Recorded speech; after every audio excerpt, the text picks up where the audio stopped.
जय हिंद दोस्तों, स्वागत है आपका एक बार फिर से सर्वदा आईएएस में। और सर्वदा आईएएस में आज हम करंट अफेयर की जो हमारी श्रृंखला चल रही है उसी में साइंस एंड टेक्नोलॉजी का जो जो भी एरिया हम कवर कर रहे हैं। तो फिलहाल नवंबर मंथ का जो करंट अफेयर है उसमें हमारा दो तीन खबरें बच गई थी। उन खबरों को आज हम कवर कर लेते हैं।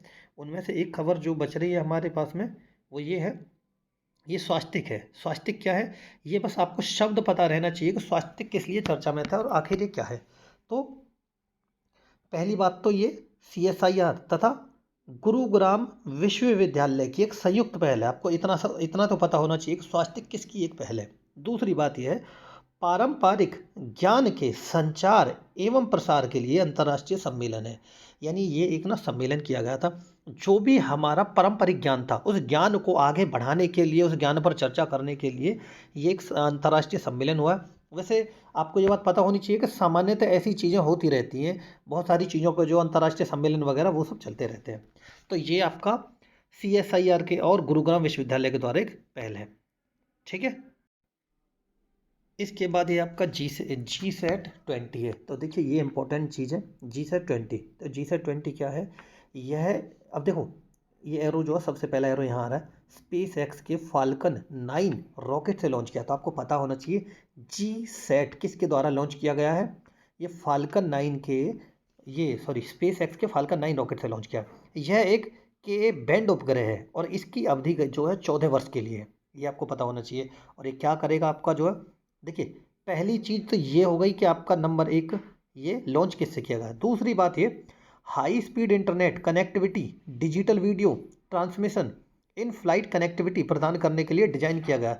यानी कि ये आपका हाई स्पीड इंटरनेट के लिए जी सेट 20 का मतलब 20 किस लिए लॉन्च किया गया, ये उपग्रह है जो कि ये हाई स्पीड इंटरनेट आपको प्रदान करेगा। और कितनी हाई स्पीड, 27 से 40 गीगाहर्ट्ज तक की रेडियो फ्रिक्वेंसी का जो है ये आपको प्रदान करेगा। 14 वर्ष की इसकी अवधि रही है।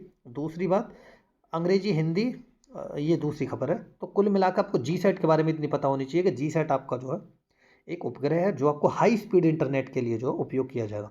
इसके बाद अगली खबर हमारी क्या है, अगली खबर हमारी जो नोवा के बारे में। अच्छा, ये नोवा क्या है, नोवा जो है याद रखिएगा, ये ह्यूमनॉइड टीचर एआई संचार। ह्यूमनॉइड का मतलब होता है जो रोबोट बनाए जाते हैं ना, आदमी के जैसे दिखने वाले जो रोबोट बनाए जाते हैं उनको बोलते हैं ह्यूमनॉइड एआई टीचर। ठीक है। तो ये नोवा बस इतना ही रहना चाहिए। ये नोवा क्या, देखिए यहाँ पे एक लाइन लिखी हुई है, अंग्रेजी अरबी हिंदी बोल सकता है। तो ये सारी भाषाएं जो है, ये नीचे की तरफ देखिए ना, ये लिखा हुआ है, ये रहा, अंग्रेजी हिंदी अरबी बोल सकता है। यहाँ पे ये सारी बातें लिखी हुई हैं। तो इनोवा के बारे में आपको इतना पता होना चाहिए। बस बहुत छोटी छोटी सी खबरें हैं, इनको आप देख लीजिएगा। इसके बाद है एफेंटासिया। सर नोवा के बाद में एक हमारी ये खबर है एफेंटासिया। टासिया क्या है, देखिए मैं इसमें आपको एक चीज़ बता दूं। जनरली क्या होता है, जब कोई भी हमें कोई बात बोलता है, जैसे मैंने बोला आपको नोवा, नोवा क्या है, ह्यूमनॉइड टीचर है। यानी एक एआई है जो मानव के जैसे दिखने वाला है, एक मशीन है जो मानव के जैसे दिखने वाला है।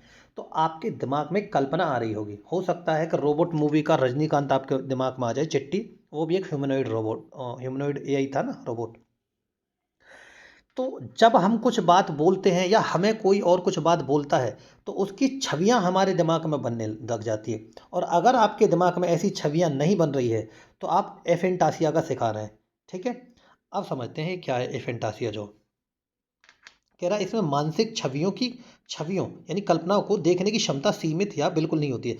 यानी या तो अगर कोई तुम्हें कुछ बोल रहा है तो मानसिक क्षमता तुम्हारी जो है, छवियों को देखने की जो क्षमता है, या तो वो बिल्कुल नहीं है या सीमित है। तुम्हें थोड़ा बहुत इमेजिन कर पाते हो या नहीं कर पाते हो बिल्कुल भी जो।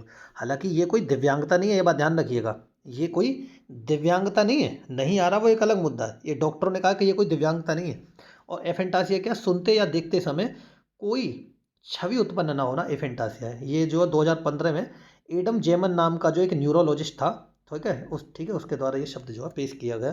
तो एफेंटासिया आपको पूछ सकता है कि किस बीमारी से संबंधित है। पेपर में जो शब्दावली नहीं दे देते कि एफेंटासिया शब्द निम्नलिखित में से किस लिए चर्चा में था। ठीक है, हाल ही में ये शब्द जो है किस लिए प्रचलन में था, इस तरीके से वो आपसे पूछ सकता है। तो ये आपकी, हाँ, यानी कि यहाँ पे आपका नवंबर मंथ का पूरा करंट अफेयर खत्म हो गया। आप ध्यान रखिएगा, साइंस एंड टेक्नोलॉजी नवंबर महीने का आपका करंट अफेयर पूरा का पूरा खत्म हो गया। अब आपका जो है अक्टूबर माह का, देखिए यहाँ से हम अक्टूबर का कवर करना शुरू कर रहे हैं। पहली खबर जो है अक्टूबर में आपकी, वो क्या है? पहली खबर है परम रुद्र सुपर कंप्यूटर। ठीक है, सुपर कंप्यूटर क्या होते हैं? सुपर कंप्यूटर एक बहुत बड़ी संरचना होती है जिसमें बहुत बहुत बहुत सारे सीपीयू को जो है जोड़ दिया जाता है, यानी मान के चलो 2 4 6 हज़ार कंप्यूटरों को एक साथ जोड़ दिया जाता है। और ये किस लिए होता है? ये हाई परफॉर्मेंस कंप्यूटिंग। ठीक है, हाई परफॉर्मेंस के लिए होता है। दक्षता, लागत के साथ प्रदर्शन को भी संतुलित करता है ये जो है। ठीक है, सुपर कंप्यूटर फिर कहाँ है? ये दिल्ली, पुणे, कोलकाता में स्थापित किया गया। ये वाला जो है ना रुद्र, ये रुद्र जो सुपर कंप्यूटर है, ये आपका दिल्ली, पुणे, कोलकाता में स्थापित किया, सीडैक में स्वदेशी रूप से विकसित किया गया है। तो आपको पता होना चाहिए कि इसको स्वदेशी, हम अपने ही देश वालों ने विकसित किया, सीडैक वालों ने। ठीक है, एच पी सीज अर्का अरुणिका। तो देखो, अब सुना, सुपर कंप्यूटर अलग तकनीक होती है, और एच पी सीज का मतलब है हाई परफॉर्मेंस। ये देखिए यहाँ जो लिखा ना, high performance computing, H P Cs, ये दोनों अलग चीज़ें, दोनों में अंतर है। ठीक है, और अगर सुपर कंप्यूटर का नाम लेना हो तो आपको रुद्र का लेना पड़ेगा, परम रुद्र का। लेकिन हाई परफॉर्मेंस कंप्यूटिंग की अगर आप बात करोगे, ठीक है, तो वो आपका अर्का अरुणिका है। ठीक है, अब सुपर कंप्यूटर, इनमें देख एक एक बेसिक अंतर बता देता हूँ। सुपर कंप्यूटर क्या करता है? सुपर कंप्यूटर आपका देखिए यहाँ मैंने हालांकि लिख दिया है वैसे, यह केवल प्रदर्शन पर ध्यान केंद्रित करता है, ये ओनली परफॉर्मेंस पे ध्यान करेगा, और बड़े पैमाने के डेटा को प्रोसेसिंग करने की क्षमता इसमें होती है। ठीक है, लेकिन हाई परफॉर्मेंस कंप्यूटिंग जो है ये क्या करेगा? दक्षता, लागत के साथ साथ प्रदर्शन को भी संतुलित करता है। यानी देखिए, सुपर कंप्यूटर आपका सिर्फ परफॉर्मेंस पे काम दे रहा है, लेकिन ये परफॉर्मेंस के साथ दक्षता, उसकी कितना दक्ष, कितना कैपेबल है वो करने के, जो उन सबको, यानी परफॉर्मेंस को भी संतुलित करेगा। तो ये मिला, ये दो चीज़ों को देख रहा है, हाई परफॉर्मेंस कंप्यूटिंग एचपीसी, और सुपर कंप्यूटर एक चीज़ को देखता है, डेटा को प्रोसेसिंग करने के लिए जो है मेनली यूज किया जाता है। विश्व में चीन के पास जो है सबसे बड़ा सुपर कंप्यूटर है, फिर उसके बाद यूएसए है, जापान है। ठीक है, भारत का जो है, भारत का परम सिद्धि भी है, और रुद्र तुमने देख ही लिया है। ठीक है, ये हमारे पास में एक जो है अक्टूबर माह की खबर थी। दूसरी खबर क्या? भारत जैन की बात कर रहा है। भारत जैन क्या है? दुनिया का पहला multi modal large language model है। ठीक है, दुनिया का पहला multi modal large language model है। लार्ज लैंग्वेज मॉडल क्या होता है, अब ये भी सुन लीजिए। लार्ज लैंग्वेज मॉडल एक एआई मॉडल है जो मानव भाषा को समझने, उत्पन्न करने और उसके साथ संवाद करने के लिए उपयोग किया जा रहा है। ये शब्द क्लियर रखना। एक तो भारत जन तो जो है ठीक है, लेकिन मल्टी मॉडल लार्ज लैंग्वेज का मतलब है एआई मॉडल है एक, जो कि दुनिया, मानव की भाषा को समझेगा। ठीक है, उसको आपस में मानव कैसे संवाद करते हैं वो सारी चीज़ें देखेगा। यह ओपन सोर्स प्लेटफॉर्म है। ठीक है, टेक्सास डेटा पर प्रशिक्षित किया जाता है। किस पे? Texas data. तो ये पूरा का पूरा यहाँ ही होगा। ठीक है, भारत जैन के बारे में हम पढ़ चुके हैं। ओके, इसके बाद में x band radar. X band radar, तो एक्स बैंड रडार क्या है? केरल वायनाड केंद्र के पृथ्वी विज्ञान मंत्रालय के द्वारा एक्स बैंड रडार। ठीक है, केरल में जो वायनाड है, ठीक है, उसमें केंद्र सरकार के पृथ्वी एवं विज्ञान मंत्रालय के द्वारा ये लॉन्च किया गया, नंबर एक बात। दूसरा, भूस्खलन को बढ़ावा देने वाले पर्यावरणीय परिवर्तनों की निगरानी। आपका जो भूस्खलन आता है ना, उनकी पर्यावरणीय जो गतिविधियां, भूस्खलन आने से पहले जो पर्यावरणीय गतिविधियां, उन सबका जो क्या करेगा, ये निगरानी करेगा। इसी के जैसा एक और होता है डॉपलर रडार जो है। अच्छा, ये भी बता दूं, ये एक्स बैंड और डॉपलर जो हर दूसरे तीसरे महीने चर्चा में रहती हैं, क्योंकि कहीं ना कहीं ये घटनाएं चलती ही रहती हैं। जैसे कि आपका इसके बारे में, डॉपलर प्रभाव क्या करेगा? वर्षा का निरीक्षण करेगा, बादलों का निर्माण करेगा, ना बादलों को ट्रैक करना, ठीक है, चक्रवातों की निगरानी करना। यानी एक्स बैंड रडार तो तुम्हारा भूस्खलन स्पेशलिस्ट हो गया, और ये क्या? पर्यावरणीय अन्य गतिविधियां, वर्षा वर्षा का निरीक्षण, बादलों का निर्माण, ठीक है, चक्रवातों की निगरानी, ये सारा का सारा काम कौन करता है? ये आपका डॉपलर प्रभाव करता है। ठीक है, इसके बाद एक दो छोटी छोटी खबरें और हैं, मतलब एक दो नहीं, खबरें तो बहुत हैं, लेकिन छोटी ही हैं, ज़्यादा बड़ी नहीं है। जैसे ये जीनोम एडिटिंग है। ठीक है, जीनोम एडिटिंग क्या है? कैंसर, ये चर्चा में क्यों, पहले मैं इसलिए बता दूं, फिर जीनोम एडिटिंग क्या होता है फिर वो बताता हूँ। जैसे कह रहा है वंशानुगत कैंसर के इलाज में सहायक है। ठीक है, यह सिस्टिका फाइब्रोसिस हीमोफीलिया सेल रोग के इलाज में मददगार है। ये सारे रोगों के लिए लिख दिया, सिस्टिका फाइब्रोसिस, हीमोफीलिया सेल रोग इलाज, इन सब में जो है मददगार है। ठीक है, अब देखिए जीनोम एडिटिंग का मतलब ये है, एक बात समझिएगा, हमारे शरीर के अंदर जो भी चीज़ें हैं, बाल हैं, नाखून है, ठीक है, या त्वचा का रंग है, ओके, जो भी चीज़ें हैं उन सब के लिए कोई ना कोई जिम्मेदार है। हमारे शरीर के प्रत्येक परिवर्तन के लिए कोई ना कोई जीन जो है जिम्मेदार होता है। तो ऐसा भी तो हो सकता है कि जो जिस कमी के कारण कैंसर पैदा हुआ है, अगर कोई ऐसा जीन हो कि उस कमी को पूरा कर दे। कैंसर क्या होता है? अनियंत्रित सेल, ठीक है, यानी जो सेल है वो अनियंत्रित रूप से जो बढ़ती जाती है, यही तो होता है कैंसर का मतलब। अगर कोई ऐसा जीन हो कि जो उसको अंदर ही अंदर जो खत्म कर दे, सुखा दे, है ना, या अपने आप ही वो नष्ट हो जाए, तो अब हम क्या करेंगे? हम जीनोम एडिटिंग के माध्यम से शरीर के अंदर, हमारे डीएनए के अंदर उस चीज को उस जीन को एडिट करके डाल देंगे। हो सकता है किसी दवाई के माध्यम से डालें, हो सकता है किसी जीवाणु में एडिटिंग करके जो है उसमें करके डालें, ठीक है। तो इस तरीके से जीनोम एडिटिंग एक प्रक्रिया है, ठीक है, यानी कि जीन को एडिट करके दूसरे जीन को डालना, ठीक है। ये दो प्रकार का है, सोमेटिक होता है और जर्मलाइन होता है। जैसे कि गैर प्रजनन कोशिकाओं में किए गए परिवर्तन परिवर्तन संतान तक नहीं पहुंचते हैं, ये बात ध्यान रखना।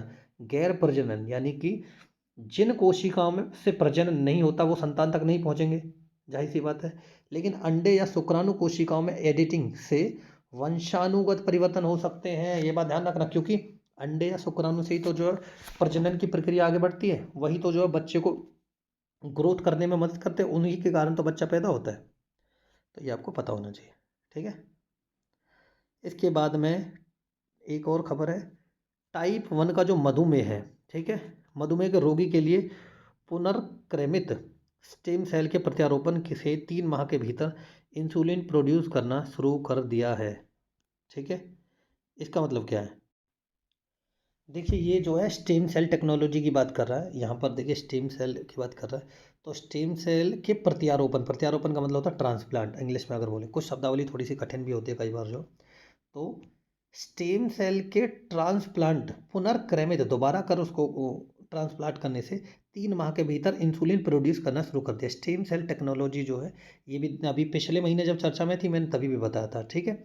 जीनोम एडिटिंग के जैसी ही होती है, जीनोम एडिटिंग नहीं होती है, ध्यान रखना, लेकिन उसी से कुछ मिलती जुलती होती है आपका क्या? Stem cell technology. Stem cell technology के माध्यम से आप क्या करेंगे?